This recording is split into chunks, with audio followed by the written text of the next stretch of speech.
देख रहे हैं सुदर्शन न्यूज। नमस्कार, सुदर्शन छत्तीसगढ़ देख रहे हैं आप और मैं हूं आपके साथ स्मारिका ठाकरे। रायपुर में भाजयुमो का प्रदेश भर में रक्तदान कार्यक्रम शुरू हो गया है।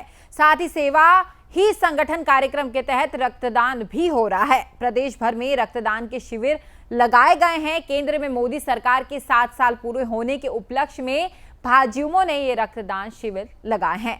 भाजयुमो के इस कार्यक्रम में भाजपा के सभी नेता शामिल हो रहे हैं। प्रदेश भर में रक्तदान जागरूकता के लिए रथ रवाना किया गया है। रायपुर शहर में दर्जन भर जगहों पर रक्तदान के लिए कार्यक्रम आयोजित किया गया है।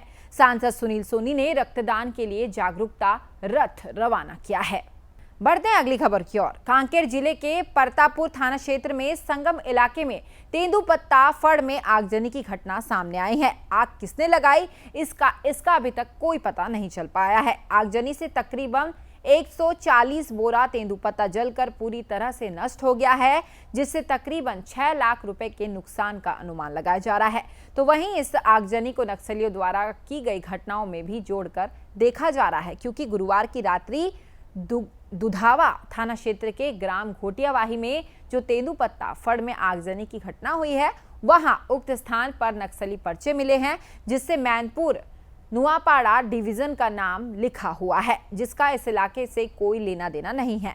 इस तरह 2 बड़ी घटनाएं का हो जाना संदेह पैदा करता है कि आखिर इन सब के पीछे की वजह क्या है। पुलिस पूरे मामले की जांच में जुट गई है।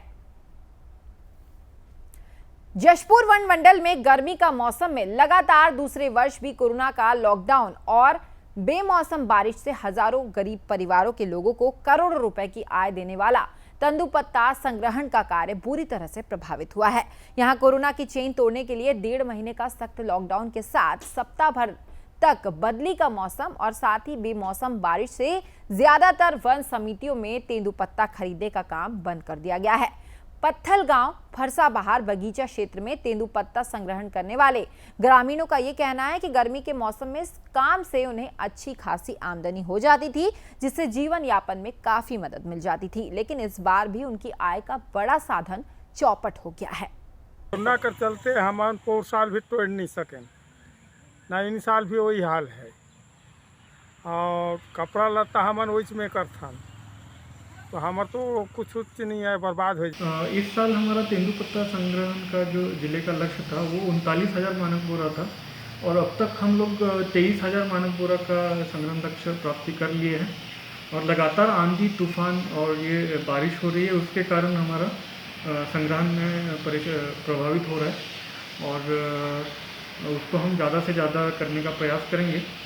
विगत साल भी हमने लक्ष्य प्राप्ति पूरा नहीं कर पाए थे। कोविड, लॉकडाउन, ये सभी समस्याओं के कारण और आंधी तूफान बारिश के कारण उसको लक्ष्य हम प्राप्ति नहीं कर पाए थे। जशपुर जिले में स्वास्थ्य सेवाएं पूरी तरह से भगवान भरोसे चल रही है। जशपुर में बदहाल स्वास्थ्य सेवाओं की वजह से 2 लोगों की मौतें भी हो गई है। दोनों लोग अस्पताल परिसर में ही इलाज के लिए तड़पते रहे, लेकिन स्वास्थ्य अमले की मनमानी और साथ ही लापरवाही की वजह से एक महिला की मौत अस्पताल परिसर में ही हो गई। तो वहीं दूसरा सड़क दुर्घटना में घायल व्यक्ति की अंबिकापुर अस्पताल पहुंचने के पहले ही मौत हो गई।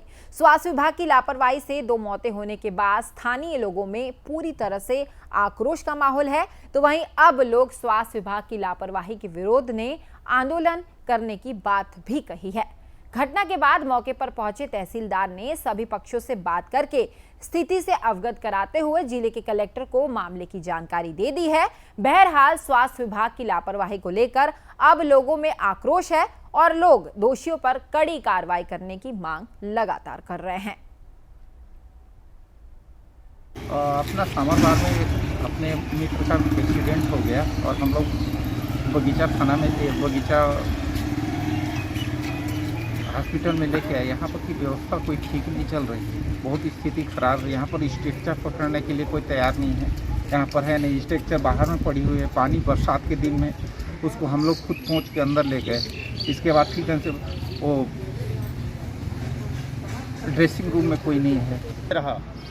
गाड़ी में रहने के बाद में फिर हम लोग आपस में सहयोग करके जिला पंचायत के सदस्य ज्ञान बिहारी जी के साथ में हम लोग उसको उतारने के बाद मैं यहाँ के बीओमओ को फ़ोन किया। बीओमओ साहब बोले कि वहाँ पे डॉक्टर होंगे, उनको मैं खबर कर दिया हूँ, देख लेंगे। स्टाफ देख रहा है, लेकिन इनके पास में साधन व्यवस्था कुछ भी नहीं है। छत्तीसगढ़ के बलौदाबाजार जिले में बीती रात एक ऐसी घटना सामने आई है जो इंसानियत को तार तार कर रही है। एक 7 साल की मासूम बच्ची के साथ रेप कर उसकी हत्या कर दी गई है, जिसमें 2 आरोपियों को गिरफ्तार भी कर लिया गया है। मामले का खुलासा करते हुए एसपी के एलेसेला ने प्रेस कॉन्फ्रेंस की, जिसमें उन्होंने बताया कि 7 साल की बच्ची की गुमशुदगी की रिपोर्ट दर्ज कराई गई थी, जिसकी खोजबीन लगातार की जा रही थी, जिसके लिए बलौदाबाजार के डॉग स्क्वाड की मदद भी ले ली गई थी। एसपी ने बताया कि खोजबीन में बच्ची की लाश पड़ोस के ही एक कुएं से बरामद की गई है। लाश की स्थिति देखते हुए रेप के बाद हत्या की आशंका जताई जा रही है, जो पोस्टमार्टम रिपोर्ट में सही पाई गई है। हत्या की दृष्टि से 2 संदिग्ध को हिरासत में ले लिया गया था, जिन्होंने अपना गुनाह कबूल किया है। दोनों आरोपियों में एक नाबालिग है। मुख्य आरोपी ने दरिंदे ने नशे की हालत में इस घटना को अंजाम दिया है। हाथ पैर बांध के रेप किया है।